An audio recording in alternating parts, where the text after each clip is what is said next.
在美伊的第二条战线上，伊朗已经输了。美伊开战以来，第一条战线就是霍尔木兹海峡，伊朗捏着海峡对抗美国，结果美国反手一招封锁，给伊朗也整不坏了。从那时候起，伊朗就频频传出要开辟第二条战线的消息，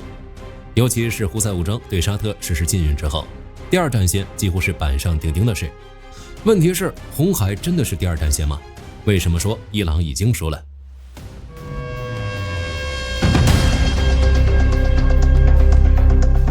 自从胡塞武装宣布对沙特实施海上禁运之后，红海就成为了第二个焦点。很多人都断定曼德海峡就是伊朗要开辟的第二战线，招数和霍尔木兹海峡一样，利用胡塞武装袭击商船，封锁航道，进而向美国施压。但火力军要告诉大家，红海只是个幌子，伊朗真正的第二战线是沙特阿拉伯，目的是通过胡塞武装和伊拉克亲伊朗民兵给沙特制造麻烦，借助沙特向美国施压，进而掌握谈判的主动权。中东近期的消息也证明了这一点。先是胡塞武装宣布对沙特实施海上禁运，通过武力拦截沙特商船。但是7月23日这一天，导弹和无人机就砸中了2艘沙特油轮，近10艘船当场折返。紧跟着袭击沙特境内的原油运输设施，重点就是沙特在红海的重要出口港盐布港。与此同时，伊拉克的亲伊朗民兵也没闲着。据路透社报道，这些民兵武装与胡塞武装协同，从伊拉克境内跨境袭击沙特首都和东部省的石油设施。沙特是全球最大的石油出口国之一，霍尔木兹海峡被伊朗卡住之后，沙特把75%的原油出口都挪到了红海，改走曼德海峡。现在两个亲伊朗的武装齐齐动作，先是在海上封锁沙特，又在陆地上炸沙特的油田，两条线同时发力，指向同一个目标——沙特的能源命脉。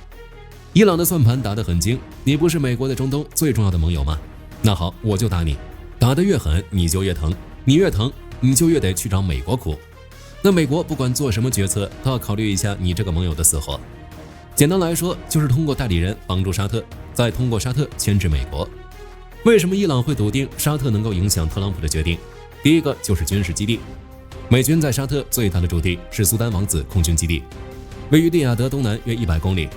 从这里出发能够辐射整个中东。可以这样说，美军想在中东执行大型军事任务，绕不开沙特的基地和领空。第二个是美国的地缘战略，长期以来，美国都想搞一个中东版北约。尼克松时期，美国以伊朗的巴列维王朝和沙特为核心支柱，来抵御苏联在中东的扩张。巴列维王朝倒台后，这一支柱的角色就由以色列来填补。特朗普上台以后，他的动作越来越倾向于持续推进沙以双支轴战略。比如在2025年底，沙特被列为美国的非北约主要盟友，伙伴关系又上一个台阶。就在前些天，美沙还签署了123民用核能合作协定，给沙特铀浓缩活动打开绿灯。现在的这个战略基本只剩最后一步，也就是沙特签署亚伯拉罕协议，与以色列实现关系正常化。只要沙特点头，那美国的两大支柱就撑起来了。所以在这个档口，美国无论在中东做什么，都要考虑沙特是否配合。5月的时候，特朗普铁了心要在霍尔木兹海峡搞护航行动，最后取消，很大程度上就是因为沙特不愿意，禁止美军使用境内的设施和领空来执行这个任务。8月1日，特朗普又在社交媒体上宣布取消对伊朗的新一轮打击，也是因为沙特王储穆罕默德给他打了电话，劝他不要动手。2次叫停对伊军事行动，沙特都是关键因素，这就是沙特的含金量。所以对伊朗来说，与其掐断曼德海峡，让自己进一步孤立，那不如调转枪头去打沙特，用沙特当杠杆来撬动美国。这就是火力军敢说沙特才是第二战线的原因。问题在于他们想得很美好，但是他们做不到。伊朗要想取得第二条战线上的胜利，需要有2个前提：第一，他的小弟们足够强，能够持续给沙特放血；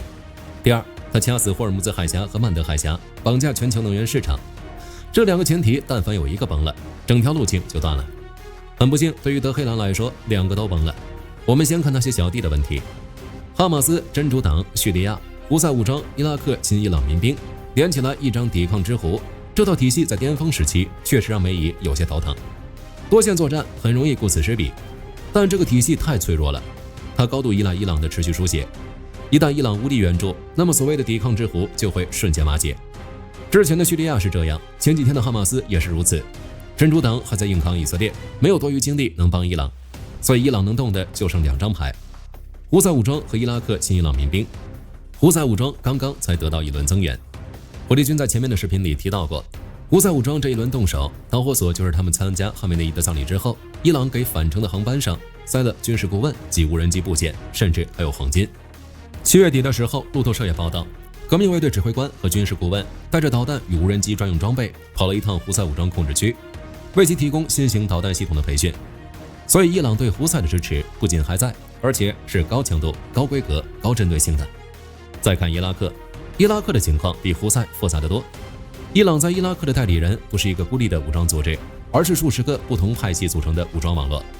西点军校反恐中心在6月发布了一份研究，伊朗革命卫队与伊拉克境内至少36个主要单位的数百名合作者实现了军事整合。这些民兵组织大量接管了伊拉克的常规安全部队。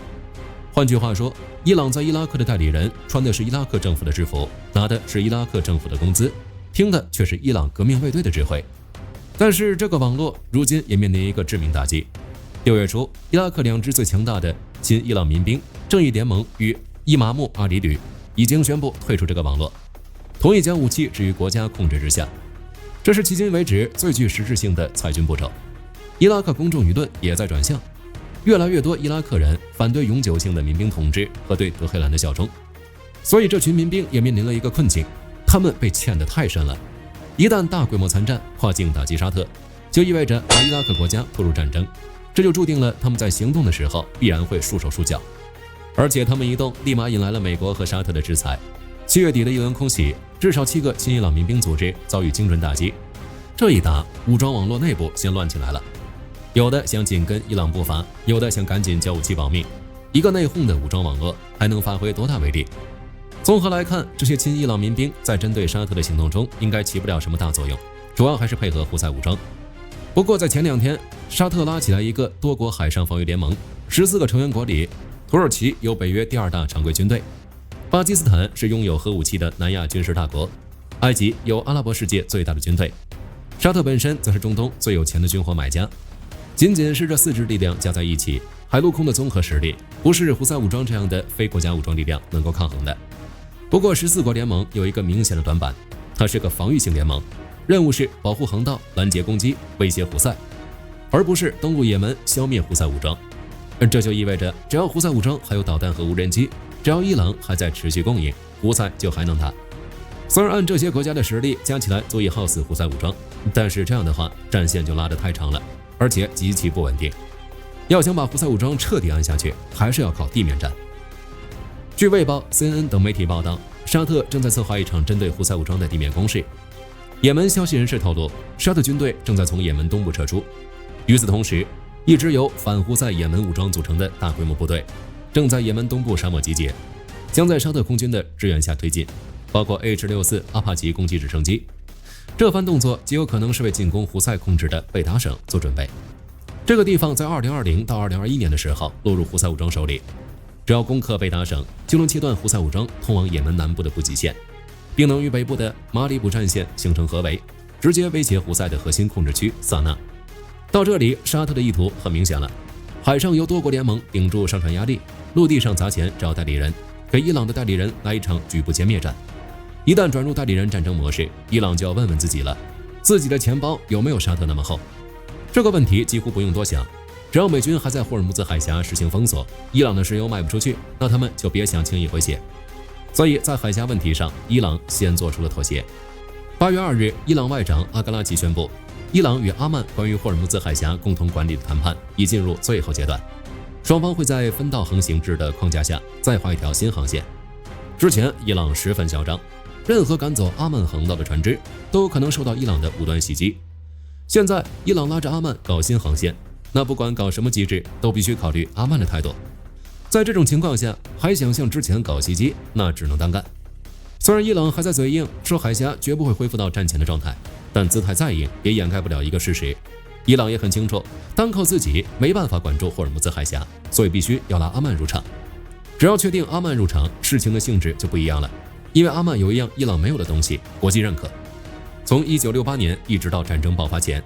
国际海事组织批准的霍尔木兹海峡国际航线走的就是阿曼的领海。换句话说，霍尔木兹海峡的合法通道从来都在阿曼那边，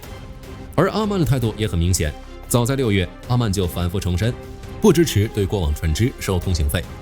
就算伊朗想钻空子收服务费，也必须是自愿原则，类似马六甲海峡的模式。现在就是三方博弈，伊朗要强征，美国要免费，阿曼要自愿，最后谈出来的新航线一定是一个妥协的产物。但这种妥协也宣告了伊朗的无力，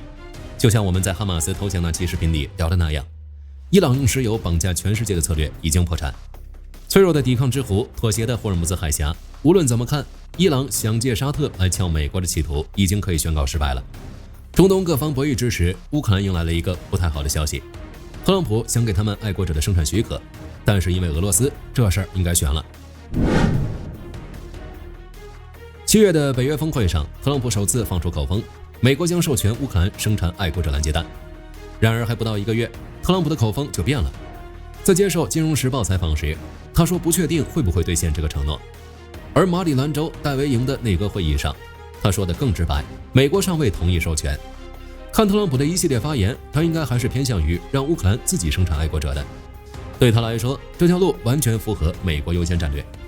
一来是让乌克兰自己生产，美国就不用持续援助了，可以专心搞自己的事；二来，乌克兰这条生产线跑起来，也能补充美国的弹药库存；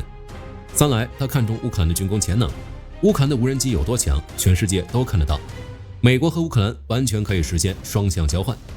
美国给爱国者生产许可，换乌克兰的无人机经验和技术，这是一本万利的买卖。现在出现这种态度转变，背后一定有什么原因。特朗普给了很官方的理由，这类技术的转让非常困难，而且接收该技术的国家有朝一日可能会反过来对付你。不用想也知道这是借口。美国是乌克兰的大金主，乌克兰怎么可能打美国？结合最近的事件来看，特朗普不能给生产许可的原因，很有可能是俄罗斯。俄罗斯照常对乌克兰进行空袭时，一枚弹道导弹精准命中了基辅的一家无人机工厂。这家工厂属于一家在美国特拉华州注册的公司，名叫终端自主。他们生产出来的无人机专门用于精确纵深打击，其制导系统能够抵御俄罗斯的信号干扰。据俄国防部通报，该处每月可生产多达1000架各类无人机。最关键的是，这是2022年俄乌冲突爆发以来，俄罗斯首次直接攻击美国的军工厂。以前俄军对美国的军工企业有一条心照不宣的界限，不直接动手。现在这个界限已经被打破。俄国家杜马国防委员会成员克列斯尼克说得更直接，俄军正大规模、精准、有计划地打击乌军武器装备供应链，而这仅仅是个开始。这或许就是一个信号，一个给所有美欧军工巨头的信号。你们想在乌克兰建生产线，看清楚了，这就是下场。我们能打无人机工厂，就能打爱国者生产线。这一仗，美欧军工巨头都要思考一个问题：在乌克兰搞生产工厂这条路明显走不通了，那又怎么办？乌克兰应该如何破局？第一种是分布式生产，乌克兰军工企业已经在这么做了，转向分布式生产模式，在一些地方转入地下或小型隐蔽车间，把这种模式搬到爱国者上，就是把生产线拆散，然后藏到数十个地下秘密地点。但这个模式面临一个问题，爱国者系统包含发射装置、雷达、指挥站等诸多组件。按照美乌此前讨论的合作模式，美方负责核心零部件的供应，比如精密芯片、高端导引头等，乌方负责搭建生产线，完成组装调试。然而即便只是组装，也不是随便找个地下室就能干的，需要一条完整的稳定规模的生产线，恒温恒湿的厂房，还有精密测试设备，更需要技术专家常驻指导。这些东西能藏在地下作坊里吗？答案很明显，藏不了。所谓的分布式生产能解决生存问题，但解决不了技术复杂度的问题，所以这条路大概走不通。那就看第二条路，把生产线搬到波兰等北约国家领土内。这条路波兰自己已经在推了。7月底，波兰副国防部长切尔内茨卡访问华盛顿，正式提交了一份提案，建立美国、乌克兰、波兰三方合作机制，在波兰境内生产爱国者导弹。这个方案在逻辑上成立，可行性也很高。首先，波兰是北约成员国，俄罗斯不敢直接攻击波兰境内的美国军工设施，否则就会触发北约第5条，那就能确保生产在安全地点进行。而且波兰有工业基础，还有靠近乌克兰的地理优势，生产出来的导弹陆路运输几个小时就能送到乌克兰，这样既能让乌克兰获得稳定的拦截弹供应，还能让波兰成为欧洲防务产业链的核心节点，最终实现共赢。如果从这个角度切入，或许我们还可以大胆猜测一下，欧洲国家可能也不想让美国直接把爱国者的生产线落到乌克兰，而是落到欧洲其他国家，所以在背后进行了阻挠。不过这只能算是一种阴谋论，可能性不大，毕竟欧洲没有必要这样干，因为这样做不一定能拿到爱国者生产线，但一定会得罪乌克兰。不管是什么原因，我们都能看到，安全问题成为了制约乌克兰拿到爱国者生产许可的关键因素。所以特朗普的尚未同意，其实还不算彻底拒绝乌克兰，而是他再重新算一笔账，给乌克兰爱国者生产许可到底值不值得？好了，本期视频到这儿就结束了。大家觉得沙特会对胡塞武装发起地面战吗？可以在视频下方留言，大家一起讨论。视频最后不要忘记点赞关注，我是火力军，下期见。好的，各位观众朋友们，我们频道一直在聊真实的军事资讯和武器装备，后台也经常有朋友问有没有值得推荐的入门级模型。今天就和大家分享一款近期接触到的产品。首先，它的外形还原度做得相当不错，比例准确，武器上的一些关键细节和标识也都有体现，材质也说得过去，拿在手上有不错的分量感。其次，它具备一定的可动性，对于理解基础操作原理有一定帮助，让它不仅是个静态摆件。综合它的做工和可玩性来看，价格确实比较亲民。对于想入门模型收藏，或者单纯想在桌上贴一个摆件的朋友来说，是一个性价比很高的选择。商品链接已经给你们上了，感兴趣的朋友可以自行了解。